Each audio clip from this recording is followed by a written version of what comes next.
J'ai eu un accouchement en fait qui a été formidable, sans douleur. Comment vous dire? Ça a été plus facile d'en pousser deux petites que de pousser Gillian finalement, je crois.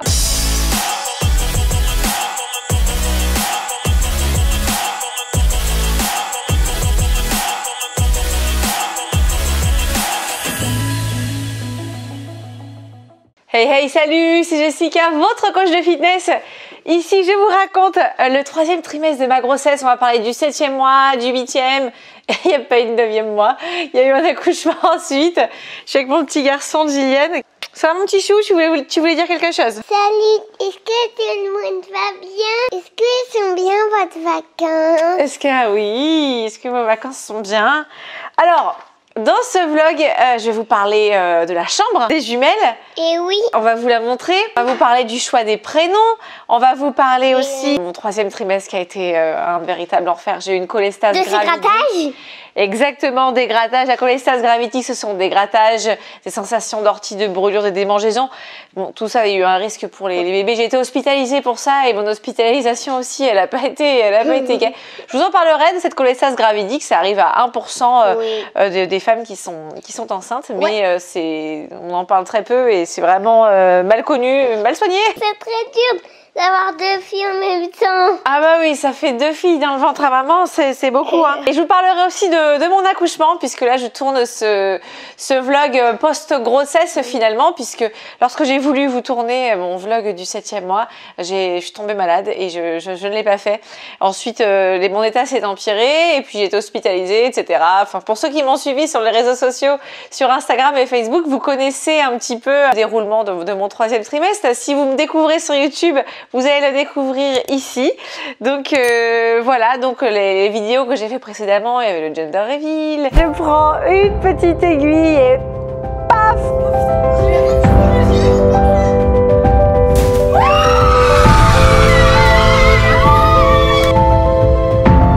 Le gender reveal, c'est la fête. C'était la fête, hein? Je vous ai montré le premier trimestre, le second trimestre qui était vraiment chouette et le dernier trimestre qui a été véritablement catastrophique. On va vous montrer la chambre. Et j'ai tout juste eu le temps de finir mon programme de fitness pour femmes enceintes peu avant que je tombe malade finalement. J'avais prévu le coup entre guillemets parce que c'est vrai que j'allais être très enceinte au 8e et 9e mois avec des jumelles et j'avais peur de ne pas pouvoir aller jusqu'au bout de mon programme, donc je l'ai terminé pendant le 7e mois et c'est tant mieux, j'ai pu le finir.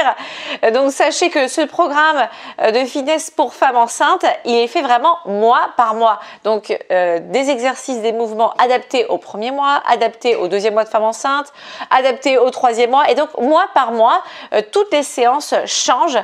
Donc elles sont adaptées jusqu'à la fin de la grossesse, jusqu'au 9e mois. Donc si vous voulez ce programme, sachez qu'il est tout de suite maintenant quand le vlog sort, il n'est pas encore sorti. Peut-être que quand vous regarderez ce vlog, il sera déjà sorti. Il devrait sortir en septembre-octobre là de 2020. Voilà, si vous le souhaitez, je vous mets en lien dans la description comment avoir ce programme. Hein, c'est un lien cliquable qui est dans la description de cette vidéo. Si vous voulez ce programme, si vous envisagez une grossesse, sachez que vous pouvez faire du sport enceinte, hein, bon, dans la mesure effectivement de vos possibilités et de l'acceptation de votre médecin, de votre bébé et de vous aussi. Si je vous emmenais voir la chambre des filles, je suis super contente de vous la faire découvrir aujourd'hui parce que j'ai vraiment mis tout mon cœur. Et voilà, nous y sommes dans la chambre des jumelles.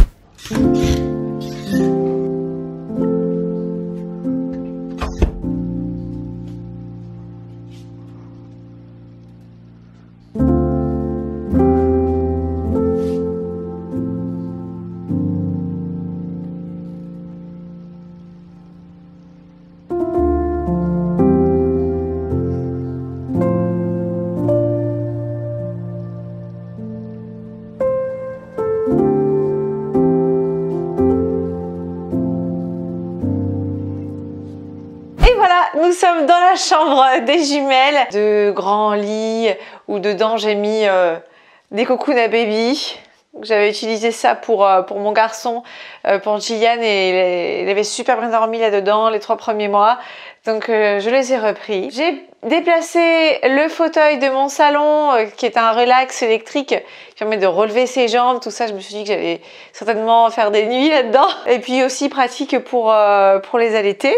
On est dans un univers totalement girly, on est sur du rose pâle, gris, du blanc. Vous voyez, je me suis fait plaisir. J'ai pris ça chez Caramella, j'ai pris ça chez un petit peu de Maison du Monde, bien que j'attends encore un petit peu de décoration. On a des délais de retard un petit peu. Les meubles principalement, oui, de la marque Caramella.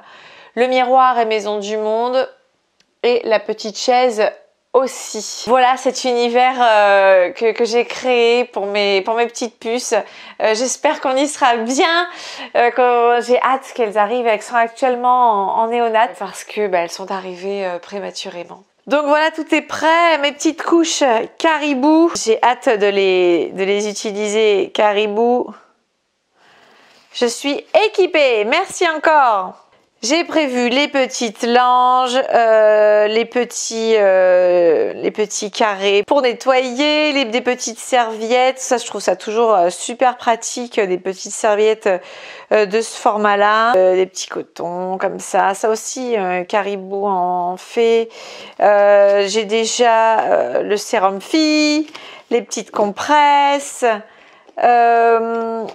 Des petites tétines, des petites crèmes, de l'huile, tout ce qu'il faut. Qu'est-ce que j'ai encore par ici?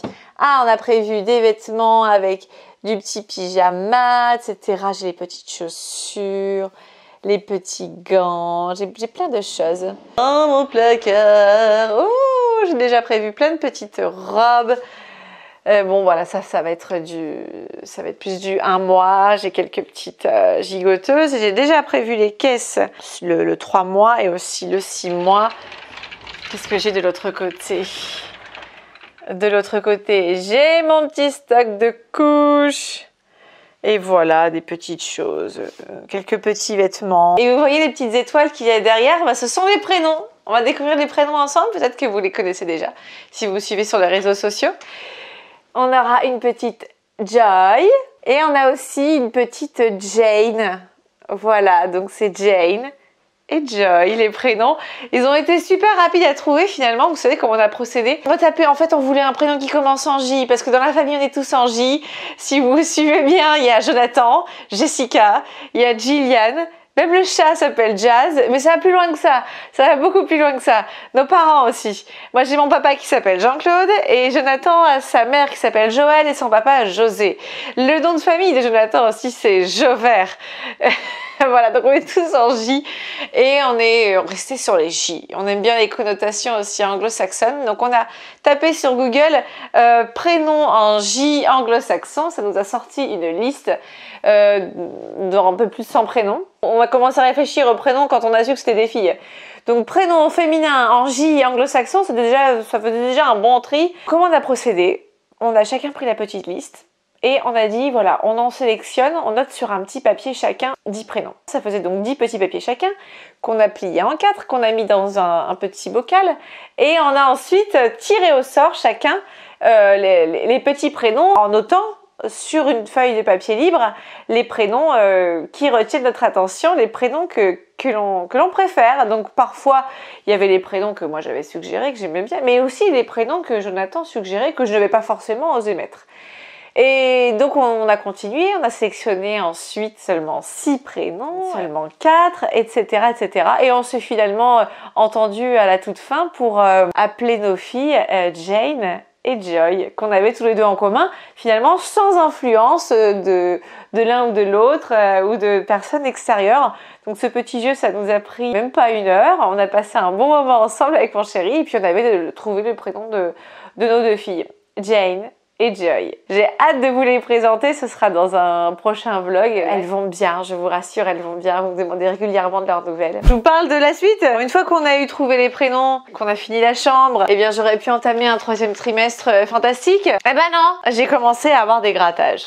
Je savais que j'en aurais certainement puisque lorsque j'ai eu mon premier enfant, Gillian, j'ai eu ce qu'on appelle les symptômes de la cholestase gravidique. Ce sont des démangeaisons au niveau des symptômes, hein. Ce sont des démangeaisons, ça gratte. Et ben ça n'a pas loupé. Vers la fin du deuxième trimestre, j'ai commencé à avoir des démangeaisons que j'ai gérées entre guillemets parce qu'en fait plus on gratte, plus on crée des lésions sur la peau. J'ai fait très attention le premier mois, c'était gérable. Et ensuite, c'est par une après-midi ensoleillée, j'ai certainement pris un tout petit peu trop le soleil sur les mollets. J'ai payé cette petite journée plage, où j'étais pourtant restée à l'ombre, par une insomnie et des grattages très violents. Et là, ça s'est vraiment déclenché au niveau des symptômes. Enfin, c'est monté crescendo, c'est monté. J'étais encore à la maison et j'ai eu des grattages vraiment très violents. Donc là, je pouvais plus dormir. Je suis allée aux urgences, toujours pas déclaré dans mon sang. Monitoring, vérification, tout allait bien et pourtant j'étais avec mes symptômes et ils ne pouvaient rien faire pour moi parce qu'on ne donne pas le traitement médicamenteux pour faire baisser un taux d'acide biliaire qui est bas. Donc j'en suis arrivée à un point où c'est devenu tellement insupportable que je suis retournée aux urgences spontanément et je leur ai dit les gars ça va pas du tout, il fallait faire des examens complémentaires selon moi. Là j'étais montée en acide biliaire à 56 donc on m'a hospitalisée immédiatement. J'étais bien encadrée, j'ai rencontré des sages-femmes qui étaient formidables. Des sages-femmes vraiment géniales. Et même le personnel soignant dans son ensemble, les aides-soignantes, etc. était vraiment top à la maternité de Pellegrin à Bordeaux, là où j'étais. J'ai eu peur pour mes filles, j'ai eu peur de les perdre parce que les acides biliaires donc, qui augmentent comme ça, c'est la bile, hein, c'est le foie et la vésicule biliaire qui ne font pas bien leur travail. Il y a un mauvais traitement de la bile, hein, pour ne pas rentrer dans les choses techniques. Et du coup, c'est dangereux pour les fœtus. Heureusement que je suis bien entourée, que j'ai un amoureux qui s'occupe bien de moi, que je suis heureuse dans ma vie, que j'ai un petit garçon formidable et que je prends sur moi. C'est ma seconde grossesse, ça aura été vraiment très sévère. Un enfer. Si vous voulez, comme les traitements n'ont pas fait effet, ils ont accepté de me déclencher, entre guillemets, à 34 semaines plus 3 jours. Hein, je n'en pouvais plus. Et finalement, le travail s'est fait tout seul de par les activités sportives que je faisais la nuit. Je voulais vraiment que... J'étais très inquiète, je voulais que ça sorte. J'ai eu un accouchement en fait qui a été formidable, sans douleur. Comment vous dire ? Ça a été plus facile d'en pousser 2 petites que de pousser Gillian finalement, je crois. Puisque j'ai sorti 2 petits bébés de 2 kilos. Moi j'ai fait 3 poussées et hop, la première est sortie, Jane est sortie. Et ensuite il reste 10 minutes en fait pour aller percer la poche des os, bien placer la deuxième et la faire sortir. Et pareil, en 5 minutes, la deuxième est sortie, Joy est sortie. Et voilà, c'était un rêve qui se réalisait, mes filles respiraient, allaient bien et ils m'ont tout de suite rassurée en me disant qu'elles allaient très bien et déjà ça allait beaucoup mieux. J'avais sauvé entre guillemets mes filles, c'est ce que je voulais. J'ai refait des analyses et voilà, donc 4e jour post-grossesse, les analyses ont été bonnes puisque ça a commencé les acides biliaires à baisser.